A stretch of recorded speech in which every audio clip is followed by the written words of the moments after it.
Hey guys, welcome to Spooky Story Time. Sorry about the mood lighting episode, but it's very late and I'm going to try and shoot this review quickly. But welcome to another movie review for Steve Jobs. Directed by Danny Boyle, written by Aaron Sorkin, and starring Michael Fassbender, Kate Winslet, Seth Rogen, and Jeff Daniels. Cinema spoiler show. If you saw my Martian review, though, I kind of just said I'm not really going to spoil too much of these movies anymore because I like the fact that I can just sort of discuss them openly like normal. Only also because there's no one here to talk about it with. So it's just going to be a normal review. So here we go. So obviously this is the long-awaited Aaron Sorkin-based biopic of Steve Jobs. Obviously Steve Jobs is the tycoon of Apple, who passed away in 2010. Spoiler alert, that's not even brought up in the movie. But obviously, over the years, we got the one biopic with Ashton Kutcher. Now, I've been hearing mixed things about that. I haven't seen it personally, but this excited me mainly because Sorkin was writing it and Fassbender was in it. Mind the fact that he doesn't really look like him. I think it was a good choice other than Christian Bale because I think Michael Fassbender's younger and he can pull it off better with the looks. But this was such an interesting structure. It's pretty much 3 distinct product launches and literally in real time, the half an hour before he goes out on stage. Now, the one flaw to this movie, and it's not really a flaw because I think I'll tell you why I love this movie so much, is the fact that a lot of this is obviously very heightened.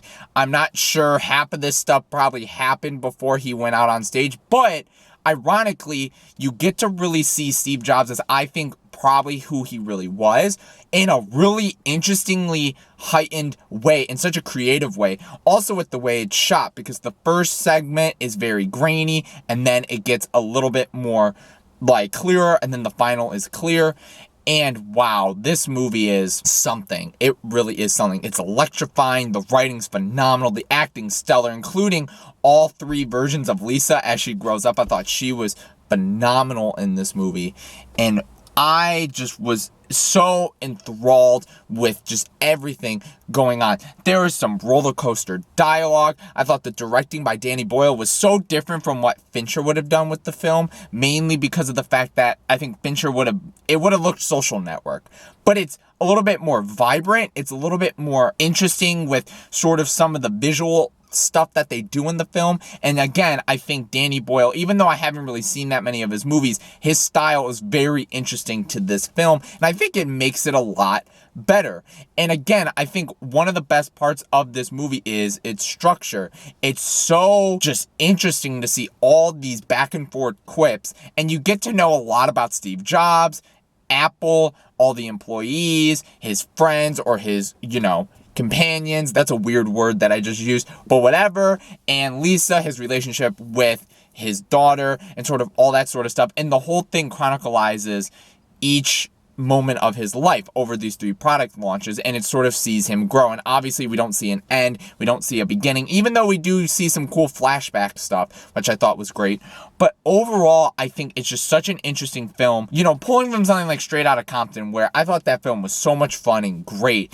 But yes, it is very sugarcoat. Whereas this, you could tell that a lot of the sugarcoating went with what was happening in the situations. Because again, a lot of this stuff probably didn't happen right before he walked out to talk about the iMac. But still, it's just so interesting, mainly because Sorkin wrote the film. And again, with Danny Boyle's directing and sort of his way of editing stuff, it's so interesting to see them jump to flashbacks with some beautiful shots of him in the garage with Seth Rogen, Steve Wozniak rather, or the whole stuff with Jeff Daniels' character as John Scully, the CEO of Apple at the time, and sort of all that stuff. And it's just so cool to see. And I think especially Jeff Daniels and Michael Fassbender share what I think is probably the best part of the movie. I'm not going to spoil it. Obviously, it's Sorkin dialogue, so you know it's going to be great. And there's this whole argument scene that I won't even say which of the 3 happens, but it's remarkable. It's so incredible. Now, do I think this is going to be nominated for Oscars? I think so. I think it should be nominated across the board because I think everybody puts in such great work, especially Kate Winslet, which apparently I read into where like they weren't really looking at her for the role and that she kind of got in with the makeup artist because she was working on it. And I thought she was great. She was such a great counterpoint to Steve Jobs. But Michael Fassbender, I think right now Michael Fassbender is amongst Jake Gyllenhaal and other actors where I don't want to say he's the greatest of all time. Like, I don't think he's there, but I think, like, it's one of those at this moment who are, like, the dominant actors in Hollywood in terms of the roles. It's Michael Fassbender. And this is, like, one of 4 or 5 movies he has this year where he could be nominated. But I thought he just got him so great, and he works so well with the dialogue, and there's serious moments, there's really heartbreaking moments, and there's a lot of funny moments. And it's just, he knows how to carry himself. And I think it was so interesting, especially with Michael Fassbender, because I know, like, Christian Bale was originally there, which I think would have been interesting. Sorkin wanted Tom Cruise, which I thought would have been awesome.